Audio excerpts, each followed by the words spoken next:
Turn it off, turn it on. There!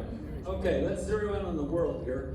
Let's stop out of the universe, let's get down to the world here, and let's go to Codex Vaticanus. I wish you could see it really close. Look right over there. Do you see all those little scribbles around the outside there? You see them? Yeah. Yeah, thank you for talking. I need to hear you. See all that? Yes. That's Susanna. Oh, Susanna, don't you lie to me. The Apocrypha is supposed to have Susanna in Daniel. But the Vaticanus didn't have Susanna in Daniel, so they scribbled it into the outside. I just thought you'd like to see that. That's the integrity of the Vaticanus for you. And what happens? Go back. Go back to me. There we go. This is a quote. This is from J. Neville Birdsall. He said, in short, he's a major sex scholar, paleographer. They like the guy, okay? He died in 2005. In short, we cannot be certain of the exact date, nor the place of origin of Codex Vaticanus, nor in spite of scholarly efforts, can its history before the 15th century, 1400s, be traced. That's right. Did you get that?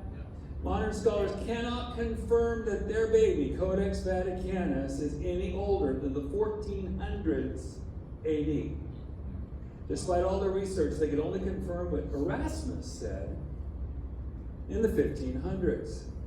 Juan Ginés de Sepúlveda wrote to Erasmus on November 1st, 1533, these words. Now this copy, talking about Vaticanus, is the most correct of all. See if you recognize this kind of word. You hear it all the time. The most correct of all, as its antiquity declares, which must not be doubted, but it was also converted from the most corrected copy and handed down to us by our elders. I translate from the Latin. Right there. And Erasmus wrote back to Juan Ginés de Sepúlveda on February 17, 1534, quod scribiste code Greco, quod not.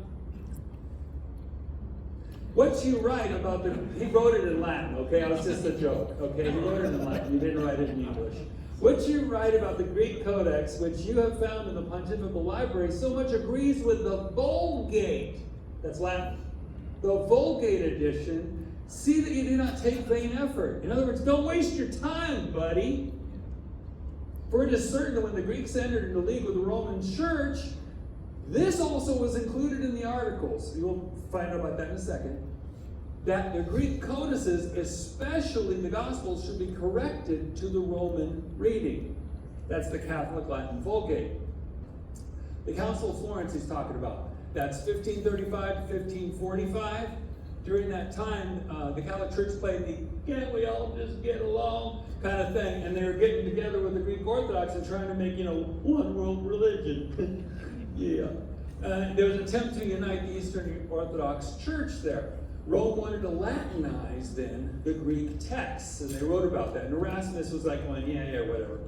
And so Sepúlveda sent him 365 readings from Vaticanus, and he's going, dude, you just took it from the Vulgate. So Vaticanus has Latin readings. Did you know that? Latin spellings. Didn't use the Greek spellings. They actually lose right out of the Latin Vulgate and then Greekized them.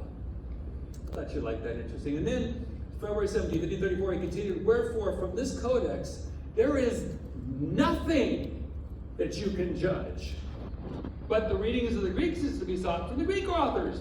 Duh. Athanasius, Basil, Origen, Chrysostom, Nazianzen, Cyril. So the Vaticanus to Erasmus was nothing but a Greek text adapted to the Roman Catholic Latin Vulgate. In the, say it with me, 1400s. Without any value as a better ancient text at all. My source said Sepúlveda wrote to Erasmus November 1st, 1534, but it said that Erasmus answered Juan Ginés de Sepúlveda on February 17th, 1534, 8 months before. How does that work? Well, something's wrong here. And this is what it's like when you're doing research. You're going through going, well, now typically you answer a question after it's asked, right? So this is where I got it from, right here. Got Chris Thomas. And he got this whole article here, and he got his info from right there. And you can't see it, but that's Thomas Hartwell Horn. He has a book that he wrote in 1856, so I got the book, and guess what? Chris Thomas copied all the dates correctly, so that was right. However, that one too, but they're wrong. They're impossible dates. I'll get to that. And so this 1856 book here was supposed to copy this book from 1780. And that's the writings of Sepulveda. That's volume 3 right there of Sepulveda's work. So I got the book, and this is what I do when I'm doing research. I made bookmarks, did the OCR, the whole thing, that's optical character recognition, so that you can search all the books, and then I added an index right there. That's all in Latin, so. But it helps if you're looking for Latin words, you search by Latin, it works. And I found the place where Erasmus's notes were and letters were, and then I checked them, and it turned out that 1856 book copied all the dates wrong. Well, all but one, okay? So I'll show you. Letter 1 was 1532, not 1522. Letter 2, August 16, 1532, not 1522. Letter 3 was 1532, not 1522. Then he got a changeover in letter 4. It was November 1, 1533, not 1532. So it was only off by 1 year. And then finally letter 5 was correct. Yay, give him that one. February 17, 1534 was correct. But letter 7 was July 2nd, 1534, not June 0th. How do you get June 0th? This is how it works. In the Latin it says it's the 5th before the nonus of June. That's an impossible date, and I'll tell you why. The nonus is 8 days before the Ides. And you're going, okay, so what's the Ides? The Ides is the 15th on 31-day months, and the 13th on all the other months. So that's the 30-day months and the 28-day months. It's only the 13th. So if you have the June has only how many days? 30. So if you go to the Ides, then you're at the 13th. And if you take away 8, you end up with 5. And you take away 5 from 5, and you end up with 0. That's how you know when you're reading your source that maybe there's something wrong there. June had to be wrong. Fun fact, okay, but July has 31 days. So the Ides would be the 15th, 8 days before that. By the way, nonus means 9, not 8, but Romans count starting with their own day. So 3 days from now is 4 days for them. So 9 days is really 8. Do you understand what I'm saying? You count your own day, 1, 2, 3, 4, instead of 1, 2, 3, like we do. Okay, so that's why the nonus is 8 days before that. 15 minus 8 is 7, 7 minus 5 is 2. Thank you for somebody saying that. So there you go, that works. July 2nd makes perfect sense. That is what is in the original letter from Erasmus to Sepulveda. And people say King James people don't think things through. I did all that for a date. Not a date with her, I'll do anything for a date. We who trust the King James Bible aren't afraid of the truth. Remember, if you guys have watched any of my stuff or read any of my stuff, I was anti-King James. It was because I was challenged and I checked it and found out that it was right and I was wrong that I came to the King James in the first place. So we who trust the King James aren't afraid of the truth, but they won't even do chemical tests on their own. Yes. Amen. Dude. So, even modern scholars admit that Vaticanus only has known history starting in the 1400s. And a 1400s document had nothing, I agree with Erasmus, nothing to do with your Christian faith. What about Sinaiticus? Did you like that for a quick overview of Vaticanus there? Okay, let's go to Sinaiticus. Let's go back to the universe, let's pull down a round earth, and then we'll go right here to the Codex. What, did I say something? Right over here, you see this? This is the one you pay, now, it used to be $500, now it's $1,000 to get a Sinaiticus like this. And if you look, you see Sinaiticus, you call it what you want. I just use the British Library term, they say Sinaiticus. So you can click your own way. Now look over here, my goodness, you got the white around the edges, you got the notes down, you got the choir number, and not the singing group, but the group of 16 pages. And then you got the folium number. That's when you have a big sheet like this, and you fold it like this. This is called a sheet. You fold it, and you now have 2 folia, leaves. And they have 2 pages on each. So they have 1 sheet, 2 folia, 4 pages. A quire is 16 pages. It's four folded sheets. Okay, so you have the quires and the folia and the page number, whether it's recto in the front, verso in the back, and then this is supposed to be the Sinaiticus. Now, really, the truth is, they didn't give it to you the way it really comes out, but you'll see that in a minute. They color all the pages like this. And I say they color it because they admitted it if you get the handout that goes with the thing when you buy it. So let's go on to the next slide here. This is what the real one looks like at the British Library right now. Yeah. Look at those pages. Wow, it almost looks like nobody ever touched the edges, doesn't it? You ever seen an ancient book? Tomorrow I'll show you some Alexandrinus. You'll see what the edges of a real ancient book look like. But anyway, let's go quickly here. Codex Sinaiticus, December 24th, 1933, it came in. I want you to see, does this look like a really ancient book here, the way these guys are handing it? This is right off the film from the BBC. I did these screenshots myself. Looks like he's handing a newspaper, doesn't it? Check that out, man. Just take a look at that. Take a look at that. Okay. Just hands all over it, blah, blah, blah. You do that if you did that with the Alexandrinus, and you push your fingers on it, the letters will come off on your thumb. Because it actually is old. Because it follows, I don't know, the law of nature, that things decay when they're old. So either this doesn't follow the law of nature, they actually rewrote what papyrus does over time because of Sinaiticus and Vaticanus. Did you know that? They literally said, well, it must be wrong, instead of going, you're kidding me, this ain't old. Because science. We learn a lot about trusting the science lately. Okay, so look at that thing. Flip. All right, so then here's the lady. This is just lately. This is just the last few years. British Library, ladies taking this, go flip the pages, or whoop, and they even go, just like a page did. Just really nice. That's animal skin. Ancient 300s AD animal skin. I can't say that without laughing. So there's the Sinaiticus for you. But that is what it looks like if you look at the high quality photographs. I have every single high quality photograph of Sinaiticus from them, their equipment, big rooms full of big old computers and cameras and lighting and action and all that stuff. They did all that for and that's right there. That's what page, Quire 46, Folio 8, Verso. That's the left side of the page. That's all those letters, what they mean. And on there's the right side of the page. Now let's say it again. Left side of the page, right side of the page, left side of the page, right side of the page. They look identical, don't they?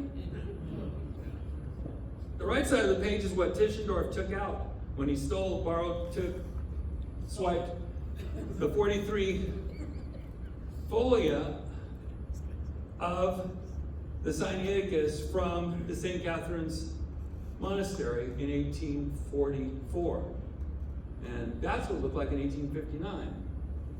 And I don't know, what I said to Stephen Avery when he sent me to this back in 2014, I said, it looks like somebody spilled coffee, like I did in seminary. And he tried to blot it up, and he started spreading it. And he started spreading it on the different pages. Is it possible that somebody put something, that's when I do nothing about this. I just spent 4 hours looking at the manuscripts.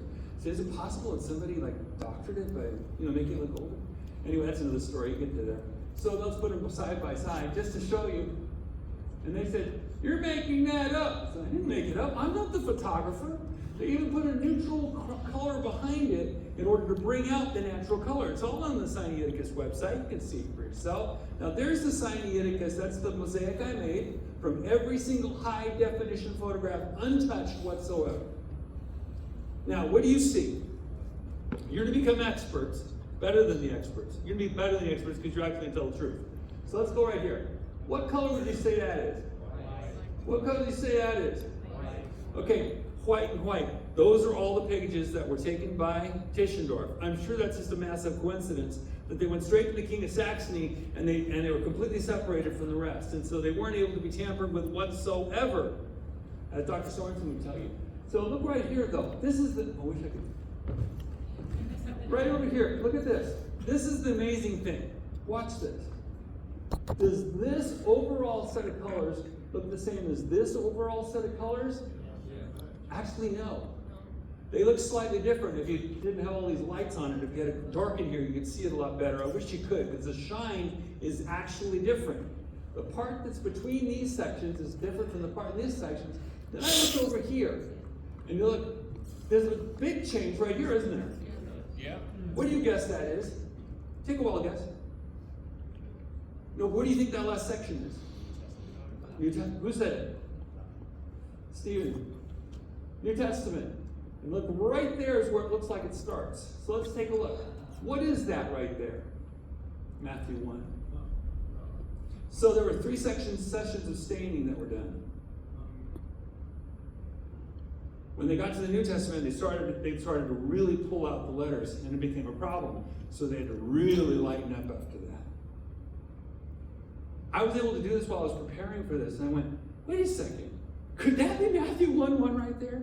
And I just zoomed in on it, and then I pulled in and got this stuff, and I went, oh my goodness, it is. That's awesome. You can actually see the different parts of the staining process that they did. And by the way, nature didn't do that. Any other manuscript in the world does not age like that. Nothing does that. Men do that. It was doctored. Hope I'm not boring you. All right, so let's zip right through this because we don't have much time. That's not suspicious at all, is it? They want you to place your faith on stuff made from those 2 manuscripts. If you have the world's oldest Bible, why would you stain it? That was one of the early questions I had to answer.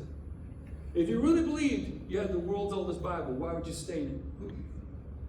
The only thing I can think of is maybe if he found out it's not the world's oldest Bible, but he wanted someone else to think that it was. What if somebody made an arrangement with Mr. Tischendorf? That's a thought that I started to develop. So there's St. Catherine's Monastery. That is the place where it was found, finally. And there's the drawing that was made of it in Vostok Christiansky.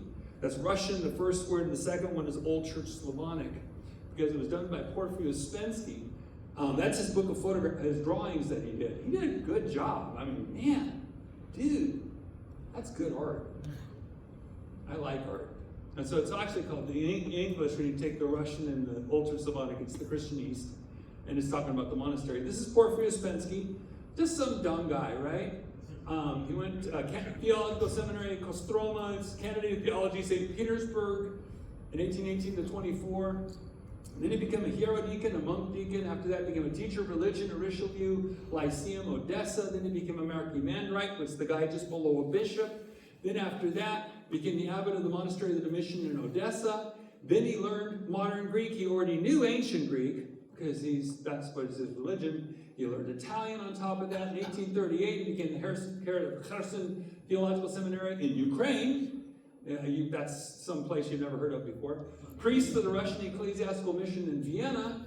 And then he learned German, and then he studied the Southwestern Slavs. This guy is just some ordinary dude, right? Off the street. Then he was sent to Jerusalem. Then he decided to visit the monasteries because he had the authority to do so. Don't let anybody fool you about this guy, Porfiry Uspensky. You ever hear his name? Oh, he didn't have any authority. Yes, he did. He had the authority to do everything he did.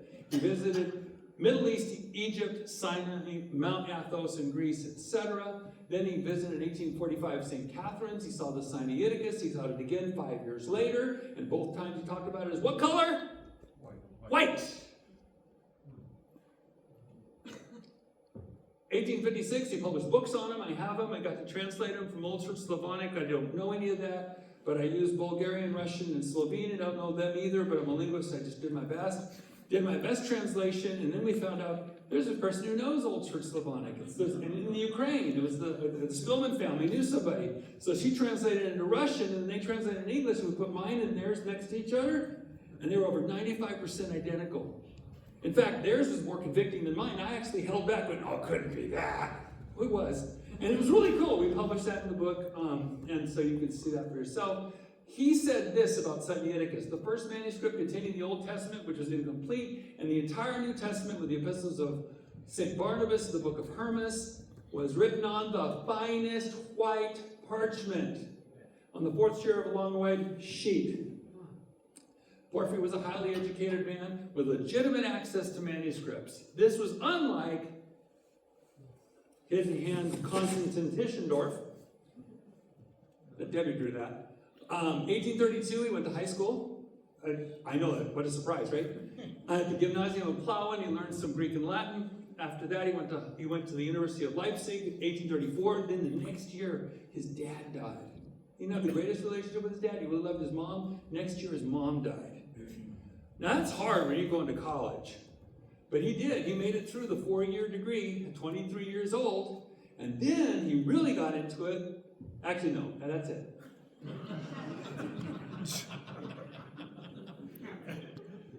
Every accomplishment that he was so full of all came from his little Bible college education, as it were, in his high school. That's it. All the degrees, all the accolades, everything is laid on top of him was all, well, if you planted it in your garden, you could get the most beautiful roses.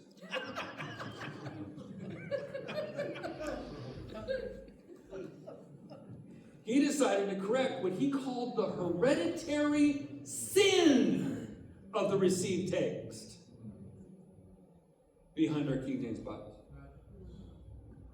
That was his decision. It's his words, not mine. I didn't make them up. He wrote it. What kind of man was Tischendorf? You know the 3 temptations of the man of God? The gold, the girls, and the glory? Riches, relationships, and reputation? Okay, well, as far as the girls, he got the girl, he got the pastor's daughter, a Lutheran pastor's daughter. As far as he wanted the glory. He always wanted the glory. You'll see that in a second. And he wanted the gold, but he never really got it. Though Brother Sorensen and Brother Bill Cooper talked about some of the things he got. He got some money early on, but he never got what he wanted. It was always like just beyond his reach. He wrote about that. It was kind of cool. All right, so he wanted to be the first to transcribe Vaticanus because Alexandrinus was already done. And he went to Frameus Scriptus, but after his 2 years and all the time he spent in Paris on it, it wasn't a big thing. He got some accolades, but he didn't know what he wanted. His candy-coated carrot was the Vaticanus. He wanted to get in, but then he got an offer he couldn't refuse. The one he wouldn't talk about. This man who blabbed more than anybody I've ever seen was silent about his meeting with the Pope. So he got a special audience with Pope Gregory XVI. This is the one, if you read Brother Sorensen's book and Brother Cooper's book, you'll find that Gregory XVI was the one who was killing people. He was the one pope who was enthusiastic about turning people over to the Inquisition for execution. Okay? And he takes Tischendorf. I'm sure that's not suspicious at all, is it? Unless they thought they could get something out of him, right? Well, Tischendorf wanted to make a name for himself. Pope held to the Vaticanus. He wanted to make his own copy, so he met. There he is, Pope Gregory XVI in May 1843. He'd been there since February. How does that work out? Why then? Why did he stay in the city, and what else was happening? I had created a timeline on Sinaiticus, and suddenly a bunch of dates started to coalesce. Take a look. Meeting with Tischendorf. Oh, you can't read that from there. This is the book, Who Faked the World's Oldest Bible. I'll make it a little bigger there. There we go. So in 1843, in January, Tischendorf was lauded for deciphering the Frameus Scriptus, which, read the book. It's another story. He set out for other locations in January looking for manuscripts. In February is when a monk named Kalanico saw Simonides, Constantine Simonides, working on the Sinaiticus at Panteleimon Monastery on Mount Athos. And you can learn about that. We don't have a whole lot of time because it's really short. I'll go really fast. But my point is, there's a point where Simonides is going over the text of Barnabas because he has 7 different copies, and he's got one back from Callistratus, the editor of the one that's in the Sinaiticus. I had a theory a long time ago that all the corrections in the Sinaiticus would match Simonides' published text of Barnabas, and they do. They match. Do you understand what that means? That means the person whoever wrote Sinaiticus, and then I had another theory, that one of those 7 monasteries or places, manuscripts of Barnabas that he had in the footnotes would match the original Sinaiticus. And I was right. The Gaspareos matches Sinaiticus. And the center text in his book on Barnabas matches all the corrections. You can go right online and see them for yourself if you want to read the Greek, but it's right there in my book as well. You can see it. It all matches up. So Simonides really was the author. He really did put this together. His story really does hold. So, at the same time, though, he starts looking at, he did what I would do. I just thought, what would I do? I would be so focused on that and my 7 copies of Barnabas, and nobody's ever seen the first 4 chapters in the first part of the 5th. Nobody has. They've only made emendations of it. Nobody's ever seen it, and I've got all these copies of it. I want to get this published. And then he starts looking, what about the other stuff that my great uncle gave me to do? And he starts seeing all the changes. He made a promise to his great uncle. It's in his biography. He wants to do what his great uncle has left him to do. He's supposed to get this out. They want to get that printing press, of course, for the monastery so that people stop stealing their manuscripts and they can print them instead and keep them at the monastery. It makes perfect sense. He'd be betraying his uncle if he went and changed the text back to the regular Byzantine text, but the corrections were changing it back to the Byzantine text. And that wasn't, his great uncle was actually a text critic, just like Tischendorf. Simonides didn't know that, he just knew he loved his uncle. So he wasn't going to do it, he got away with the Sinaiticus, and he took off. And I had a theory about the timing of it, and when my son and I translated the introduction to the book of Barnabas that he published in 1843, it matched my theory exactly to the dates. That's when Tischendorf was in Rome. And that's when they said, the Pope will now see you. So, what happened? In short, boom! Manuscript goes down to Cairo, then down to St. Catherine's Monastery. Boom! Simonides comes out of Mount Athos and he takes a ship over here to Chios and to Smyrna, or else he goes around this way. But either way, he's going to get it published because he has his friend Vaticanus, part of a huge shipping magnate family, to get his book published. The book goes down there, and then what else happens? Whoever found out about it at Mount Athos, whatever spy was there, probably a Jesuit, which makes sense, went straight to the Pope, to Cardinal Mai, and then went to the Pope, reported about what was going on, and immediately, in the same timeline that I created, told them, talk to Tischendorf. And then the guy says, now remember, don't say anything about Vaticanus. Take a guy and his whole life is wrapped around it. Of course he did. The Pope said, and this Pope who killed people is sitting in his relaxed clothes. That's what that drawing was. And he's saying, I'm sorry, I've never heard about that. Of course you can talk to me about it. And he basically gave him an offer he couldn't refuse. And what was that offer? There's this book down there that's down in St. Catherine's Monastery. And if you get that book for me, I'll let you see Vaticanus. Get the candy coated carrot there? Do you understand how motivated the man was? All right, I'm going really fast now. But are you kind of keeping up with where I am? You kind of see where I am? Okay, let's go forward. Constantine Simonides was born my birthday, November 5th, 1820, though a little bit older than I. Took his uncle, great-uncle Benedict's life work and made a Bible in the Old Codex format as a present to Tsar Nicholas I and hoped for a printing press for Panteleimon Monastery, which his great-uncle had actually spent all his life fixing after the Greek War for independence, starting in 1821. Then 1839 to 41, he transcribed what his great-uncle did. It's in my book. You can look it up, all the details. This is Constantine Tischendorf getting older. Debbie did that one too. It's awesome. Took the Sinaiticus, and what did he do with it? He stated it was made in the 300s AD. Now, if you've done that and you figured out it wasn't, after you take the 43 folia, you got to color that puppy. You got to make it look older. And there's a lot of counterfeiting that could do it. And the person who did it, I think, was criminal Kyrillos, the guy he called Cyril. And that's a whole story, and it's so fun. It was so fun finding out all the information and what was said in confessional about him. He's really a Muslim spy. Great stuff. He beat the monks when he got his power. Anyway, when Simonides said he made it, of course, Constantine called him a liar and acted like he didn't know Greek, which is he was a Greek. And then he got rewarded by the Pope. He got many honors. See all that? That's 10 lines of honors. If you can't read it, it's right there. Translated from the Latin. That's a bunch of abbreviations. They needed an AI to help me with that one. That was difficult. Look at all that. Look at all that. That's all his accolades that he got. He was threatened by Simonides. He's threatened by Porphyrius Uspensky's words. So then he called Uspensky ignorant. He got 4 years of college and he thinks he knows everything. Wow, that sounds like today. All right, so he never got the gold. And it always eluded him, and what was the result? You got the King James Bible, and you got Constantine Tischendorf, and you have a result of Bibles that follow them too. Take a look with this. Just look at these real quick with me, okay? I did this a few months ago. I started checking the text myself. Every single part that says Jesus is creator is being removed from the modern Bibles by simply changing the instrumentation by Jesus to making him a middleman through Jesus. So take a look. English Standard, through him. Legacy Standard, that's the John MacArthur Special. New American Standard, through him. NIV, God who created all things. It's not even there. The rest, by Jesus Christ, isn't even in the verse there. NL, the New Living, through him God created. God created. So they changed and added God created, even though it's not in the Greek. Because they didn't want by him, right, by Christ, were created all things. So they went through him, and they wrote God created everything through him. They actually changed scripture there.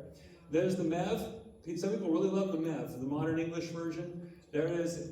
And through him made the world. They're also talking about instrumentality. They're talking about God just using Jesus. Is Jesus not God? Amen. Did Jesus not become the creator? Of course he did. The doctrine of Jesus Christ as creator is being eliminated from modern Bibles. Here's the map again. Where's origins? God has origins? Jesus has an origin? I thought he's from forever.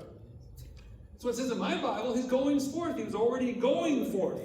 I could go into a lot of detail, but you can watch another video on that. From everlasting. They say his origins are old from ancient days. The MME is not just an updated King James. Get it? Your King James says Jesus Christ is eternal. He didn't have an origin in ancient days. Okay, virgin or young woman with child. It says in what? Oh my goodness. Your King James says Jesus Christ was born of a virgin. Reads with Matthew 1:23. Narrow or difficult? NKJV says it's difficult way to lead the life. I thought his yoke was easy. New King James, the message of the cross is us who are being saved. We're off on the road to salvation.